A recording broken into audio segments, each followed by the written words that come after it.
Good morning. अभी सुबह के 5 से ज़्यादा बज गए, 5:15 हो चुके हैं और आज हम लोग का टॉपिक है इलेक्ट्रिक फील्ड। इलेक्ट्रिक फील्ड ये टॉपिक है और हमें इससे रिलेटेड करनी है। तो बेसिकली ये इलेक्ट्रिक फील्ड होता क्या है? इलेक्ट्रिक फील्ड जो है इसको हम कैसे समझेंगे? तो बेसिकली इसके लिए हमें एक चीज़ देखना पड़ेगा कि जो इलेक्ट्रिक फील्ड होता है इसमें हम क्या करते हैं कि जैसे कोई चार्ज है, 10th स्टैंडर्ड में आपने पढ़ा होगा, कोई चार्ज है अगर वो प्लस क्यू है तो ये इलेक्ट्रिक लाइंस ऑफ फील्ड को एमिट करता है। ये हर डायरेक्शन में, दैट मीन्स 360 डायरेक्शन में ये इलेक्ट्रिक लाइंस ऑफ फील्ड होते हैं। अगर पॉजिटिव है तो इलेक्ट्रिक लाइंस ऑफ फील्ड बाहर की ओर होता है, अगर यही निगेटिव होता तो electric lines of field towards charge होता। तो इसके बारे में बहुत डिटेल से पढ़ेंगे, बट अभी इलेक्ट्रिक फील्ड है तो इसके लिए ये होता क्या है? बेसिकली क्या होता है, ये अपने चारों तरफ एक इफेक्टिव जोन बन रहा है ना, एक इफेक्टिव एरिया क्रिएट हो रहा है और इस इफेक्टिव एरिया में अगर बाहर से कोई यहाँ पे हम ला के रख दें टेस्ट चार्ज Q0 को, ये Q0 से टेस्ट चार्ज क्या होता है? टेस्ट चार्ज कोई भी जिसकी वैल्यू नेग्लिजिबल हो, बहुत कम हो, उसे हम बोलते हैं टेस्ट चार्ज। बहुत कम स्मॉल अमाउंट में इसकी चार्ज की वैल्यू होती है। तो अगर हम यहाँ पे ला के रख दें तो इस पर कोई फोर्स क्रिएट होगा ना, इस पर कोई फोर्स लगेगा और ये जो फोर्स लगेगा इस फोर्स को ही हम इलेक्ट्रिक फील्ड में डिनोट करते हैं। That means force per unit charge. That means ये जो पॉजिटिव चार्ज है, यहाँ पे जो ये प्लस क्यू लिखा हुआ है, ये क्या करता है? इलेक्ट्रिक लाइंस ऑफ फील्ड को एमिट करता है। यानी अपने चारों तरफ ये इफेक्टिव एरिया है, इस इफेक्टिव एरिया में अगर बाहर से कोई हम टेस्ट चार्ज लाकर रख दे तो अगर ये पॉजिटिव नेचर का होगा तो इसको बाहर की ओर रिपल करेगा, फोर्स लगाएगा। अगर नेगेटिव है तो टूवर्ड्स इसको अपनी ओर खींचेगा। तो इस टेस्ट चार्ज पे फोर्स लग रहा है ना, इसी फोर्स को हम बोलते हैं force per unit charge is called electric field. इतना ही आपको जानना है, इससे ज़्यादा रिसर्च करने की जरूरत नहीं है। मेन इस पे न्यूमेरिकल करेंगे। अच्छा, इस पे एक चीज़ और आता है, इलेक्ट्रिक फील्ड होता क्या है? This is vector quantity, this is also vector quantity. इसका यूनिट क्या हो जाएगा? न्यूटन। फोर्स का होता है न्यूटन पर कूलम, दैट मीन्स न्यूटन पर कूलम, या इसको इस तरह से N(c⁻⁻1) ऊपर चला जाएगा तो ये इसका यूनिट हो जाएगा। अच्छा, तो ये तो हमारे इलेक्ट्रिक फील्ड का ये फॉर्मूला हो गया। तो इसको अगर दूसरे फॉर्म में डिराइव करना है कि अगर हमारा कोई चार्ज है, किसी चार्ज के कारण इलेक्ट्रिक फील्ड की क्वांटिटी कितनी होगी, तो भाई इसी फॉर्मूले से देख लेते हैं।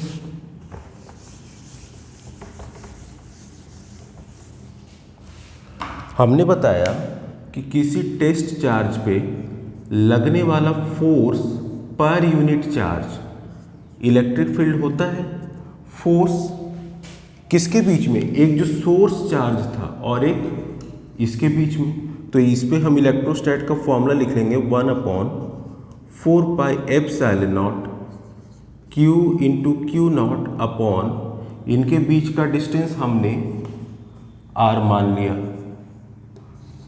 R² अपॉन ये फोर्स का पूरा वैल्यू था इसका, test charge Q0, this equals to electric field. तो यहाँ से इलेक्ट्रिक फील्ड की वैल्यू आ जाती है, ये जो है इससे कैंसिल आउट हो जाएगा, बचेगा क्या?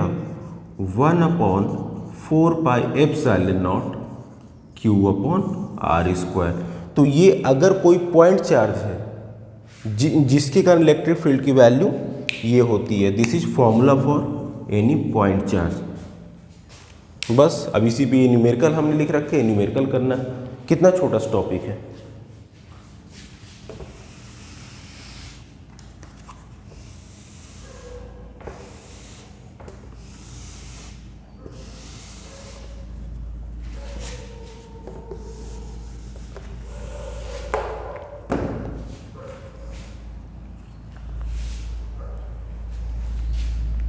अब आते हैं इस क्वेश्चन पे, calculate the voltage needed to balance an oil drop carrying 10 electrons when located between plates of capacitor. देखिए कैपेसिटर बेसिकली क्या होता है, ये हमारा ये कैपेसिटर है, ये पॉजिटिव चार्ज इस पे हमने माना, कैपेसिटर पूरा पढ़ाया जाएगा, अभी बस ये जान लीजिए कि इस पे चार्ज है, दो मेटालिक ये कंडक्टिंग बॉडी है, पैरेलल में रखा गया, बस इतना जान लीजिए। और इसमें कैरी ये तो electrons when located between plates of a capacitor which are 5 mm apart, इनके बीच का जो डिस्टेंस है वो है हमारा 5 mm मिलीमीटर में। Mass of N oil drop is, एक कोई ऑयल ड्रॉप है और ये जो है इस पे चार्ज कितना है 10 इलेक्ट्रॉन, इसको थोड़ा और बड़ा बना लेते हैं, इस पे चार्ज है 10 इलेक्ट्रॉन के इक्विवेलेंट, ठीक है।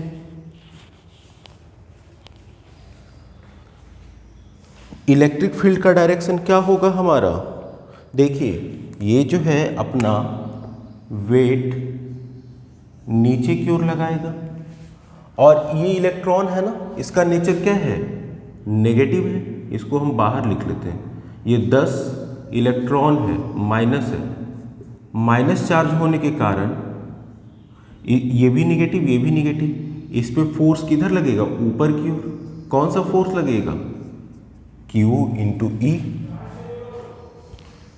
तो ये जो है फोर्स Q इंटू ई है, तो यहाँ पे इसका क्वेश्चन का सॉल्यूशन देखते हैं।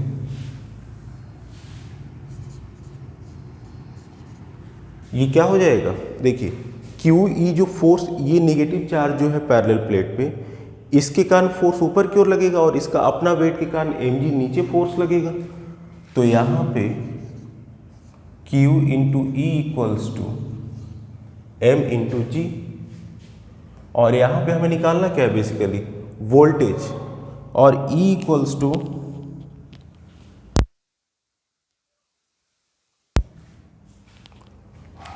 तो यहाँ पे और आपको वोल्टेज नीडेड आपने पढ़ा होगा E इक्वल्स टू होता है V/D। अब ये वोल्टेज क्या होता है आगे आएगा तो पढ़ाया जाएगा। वोल्टेज बेसिकली वर्क डन, किसी चार्ज को इन्फिनिट से किसी पर्टिकुलर पॉइंट पे लाने में जो वर्क डन होता है तो वो वोल्टेज होता है। बस अभी आपको ये फॉर्मूला याद रखना है कि E इक्वल्स टू V/D, जहाँ ये वोल्टेज होता है और D डिस्टेंस। तो अब यहाँ पे इसको जब हम सॉल्व करेंगे तो Q into V/D equals to M into g. अच्छा, मास की वैल्यू दे रखी है kg में। कोई भी चीज़ जब उसका हवा में सस्पेंड करते हैं तो उसको वेट कितना होता है, वेट की बात कर रहे हैं, मास नहीं। मास तो हमारा सिंपल m होता है, बट वेट कितना होता है m इंटू जी, उसमें ग्रेविटेशनल इफेक्ट भी आ जाता है। तो अब यहाँ पे 3 into 10 to the power -6 into g की वैल्यू फिक्स होती है 9.8 मीटर पर सेकेंड स्क्वायर, एंड Q की वैल्यू हमें दे रखी है 10 इलेक्ट्रॉन्स। तो इसको अभी ऐसे रखते हैं, लास्ट में लिख देंगे V हमें फाइंड करना है। डिस्टेंस इनके बीच का कितना है इलेक्ट्रिक फील्ड में 5 mm, एंड इन 1 mm कितना लगता है हमारा, इन 1 mm डिस्टेंस हो जाता है 10 टू द पावर -3 मीटर। तो यहाँ पे 5 इंटू 10 टू द पावर -3, क्यों? क्योंकि हम यहाँ पे यूनिट जितने भी लेंगे वो एक ही होगा, और वो एक कौन सा होगा SI यूनिट होगा, और SI में मास का होता है kg, डिस्टेंस का होता है मीटर, बट यहाँ पे mm मिलीमीटर में दे रखा था mm, तो उसको हमने मीटर में कन्वर्ट कर लिया। और Q, अब यहाँ से ये V की वैल्यू हमें फाइंड करनी है, this V value we have to find. तो अब सारी वैल्यूज इधर क्रॉस मल्टीप्लाई होकर ये सारी वैल्यूज इधर चली जाएंगी, ये नीचे आ जाएगा। तो V equals to 3 into 10⁻⁻6 into 9.8, और ये वैल्यू भी इधर क्रॉस मल्टीप्लाई हो तो जाएगा। क्यों? क्योंकि ये अपॉन 1 है, तो ये इस इधर से ऐसे चला जाएगा cross multiplication. 5 into 10⁻³ upon Q। अब ये Q की वैल्यू क्या होगी देख लेते हैं।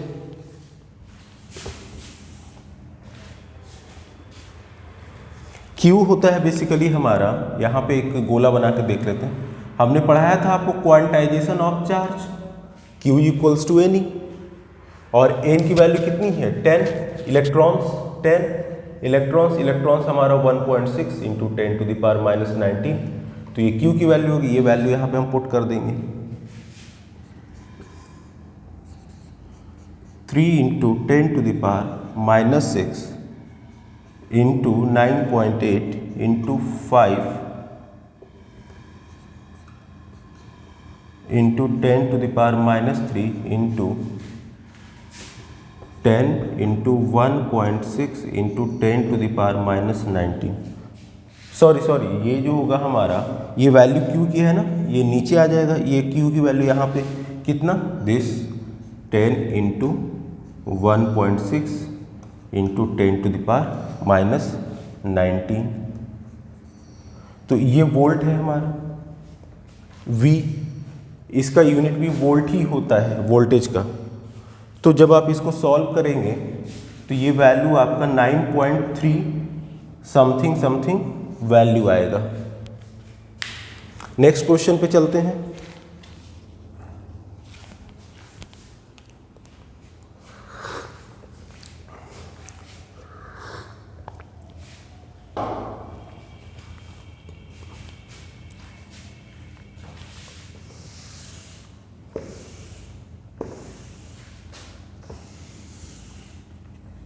तो ये जो क्वेश्चन थे हमारे बेसिकली इलेक्ट्रिक फील्ड पे, देखिए यहाँ पे पॉजिटिव चार्ज, यहाँ पे नेगेटिव चार्ज, इनके बीच इलेक्ट्रिक फील्ड क्रिएट होगा। इसमें हमने एक बाहर से कोई चार्ज लाया 10 इलेक्ट्रॉन के इक्विवेलेंट, उसको हमने उसमें छोड़ दिया, तो क्या होगा, इस पे ये जो नेगेटिव चार्ज, ये भी इलेक्ट्रॉन नेगेटिव चार्ज, इस पर फोर्स ऊपर क्यों लगेगी, इसका अपना वेट mg नीचे क्यों आएगा, बस इसी को बैलेंस कर देना था। नेक्स्ट क्वेश्चन है हमारा अ पेंडुलम ऑफ मास। तो ये जो क्वेश्चन अभी हमने करवाया ये इंपॉर्टेंट है, 2-3 बार पूछा जा चुका सीबीएसई में। जितने भी क्वेश्चन यहाँ पे होंगे या तो वो IITs के होंगे या फिर CBSEs के होंगे, और अच्छे क्वेश्चन होंगे।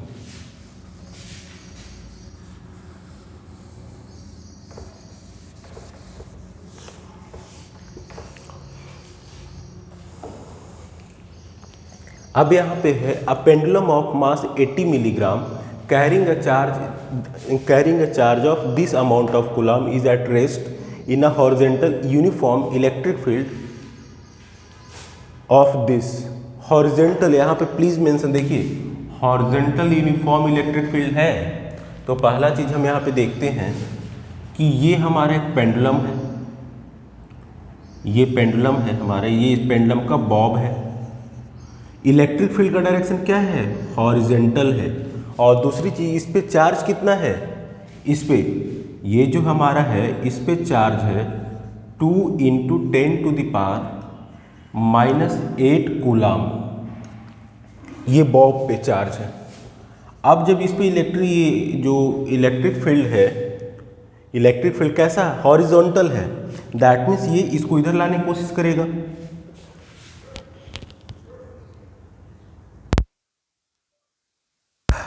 सॉरी, तो अब जब ये इलेक्ट्रिक फील्ड हॉरिजॉन्टल डायरेक्शन में इधर है तो ये भी, इस पे भी चार्ज है, और चार्ज पे जाए तो फोर्स लगेगा इलेक्ट्रिक फील्ड के कारण। तो ये एक इक्विलिब्रियम पोजीशन, यहाँ पे बॉब कहीं यहाँ जाके रुक जाएगा।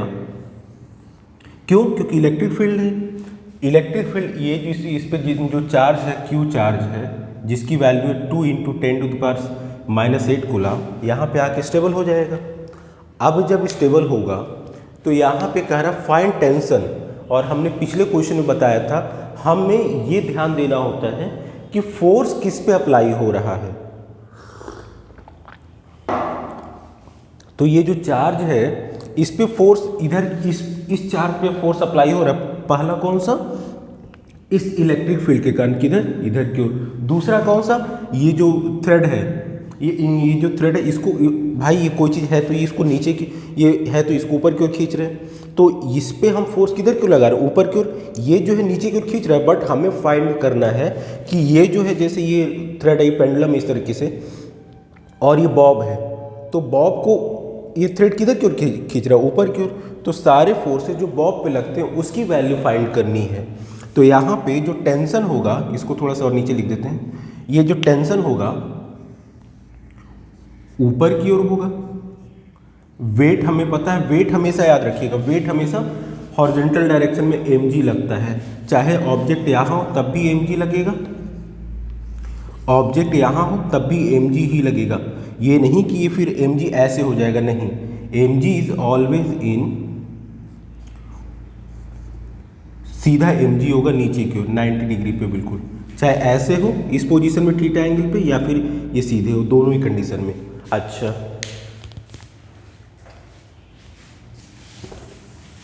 अब इसमें क्या है कि ये जो क्वेश्चन है, हमने माना कि ये थीटा एंगल पे जाके, दिस इज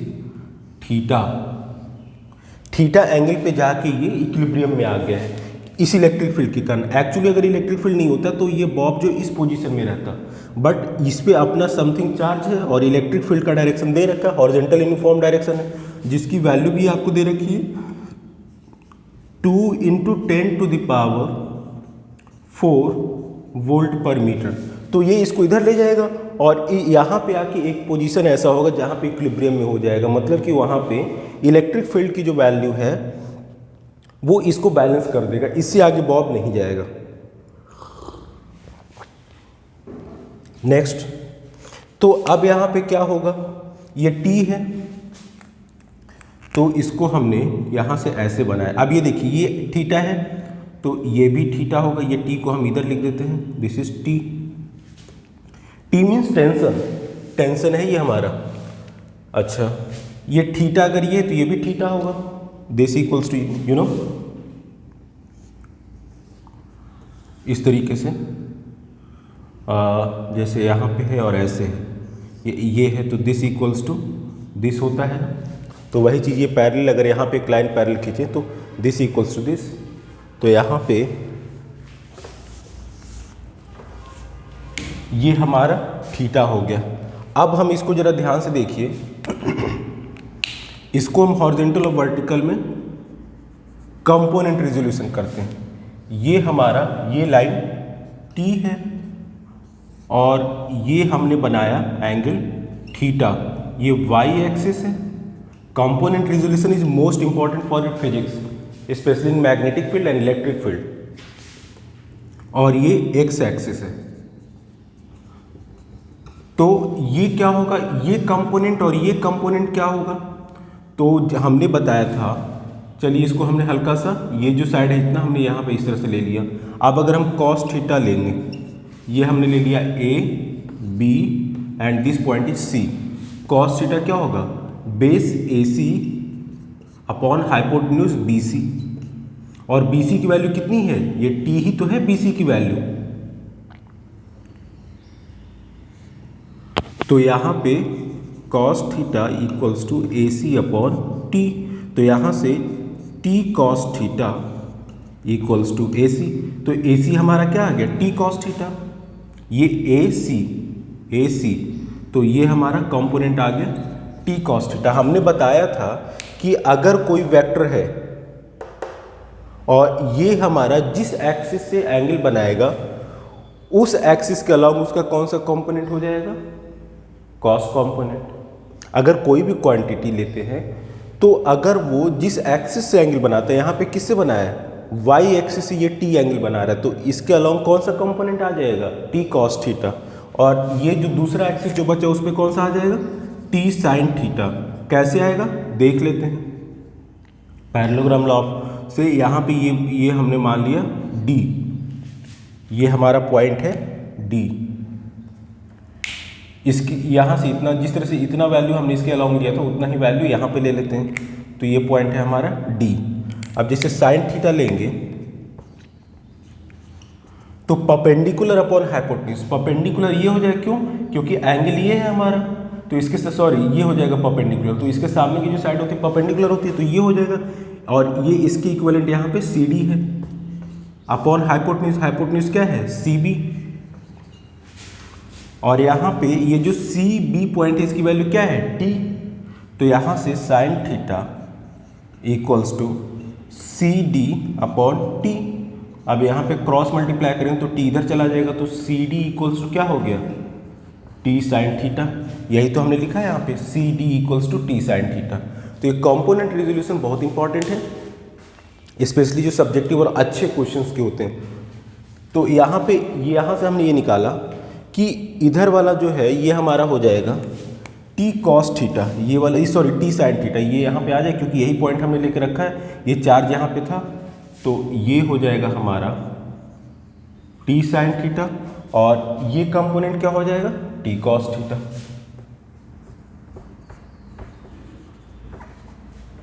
दो मिनट देख लीजिए, इसको फिर करते हैं।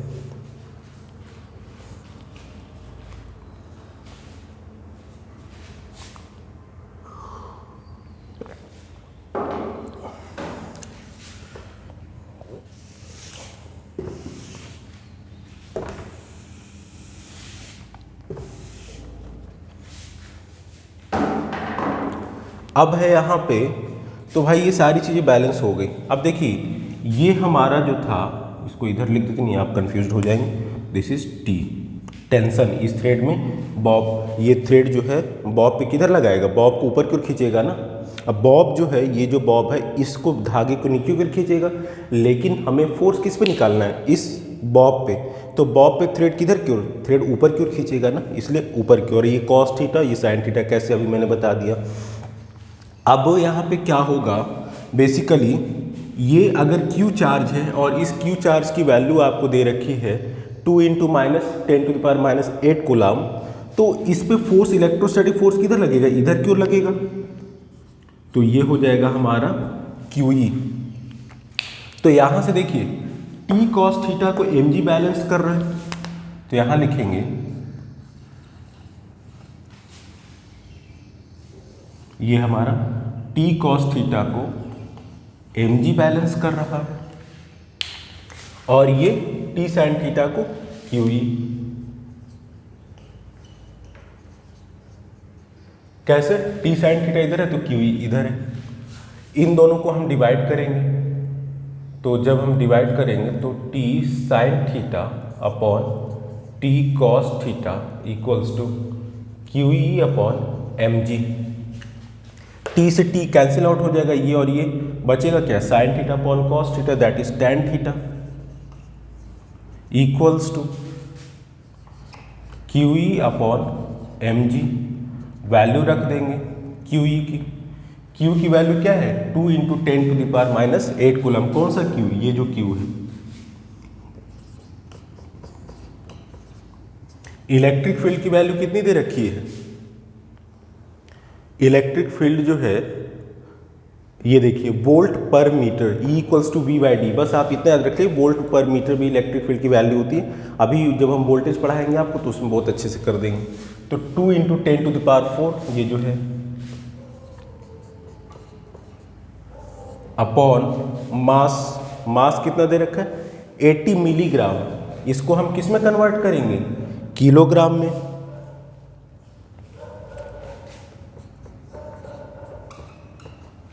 और G है हमारा, G की वैल्यू 9.8, ये हमारा tan थीटा आ जाएगा। जब आप इसको कैलकुलेट करेंगे सॉल्व कर लीजिएगा, आंसर आपका आ जाएगा 27 डिग्री। ये सॉल्व कर लीजिएगा आपका आ जाएगा। अब यहाँ पे नेक्स्ट होता है कि ये तो हमारा आगे निकालना क्या था, find tension in the thread and the angle तो हमने निकाल लिया 27 degree, this is ANGLE angle, ये फाइंड करना। दूसरा हमें टेंशन इन द थ्रेड, ये जो धागा है इस पे जो टेंशन T है दिस इसकी वैल्यू, तो कोई भी एक ले लेंगे यहाँ पे। तो दूसरा सेकंड पार्ट टेंशन, ये फर्स्ट पार्ट था हमारा, टेंशन कितना होगा तो T sin theta equals to Q × E। इसको आगे चलते तो T इक्वल्स टू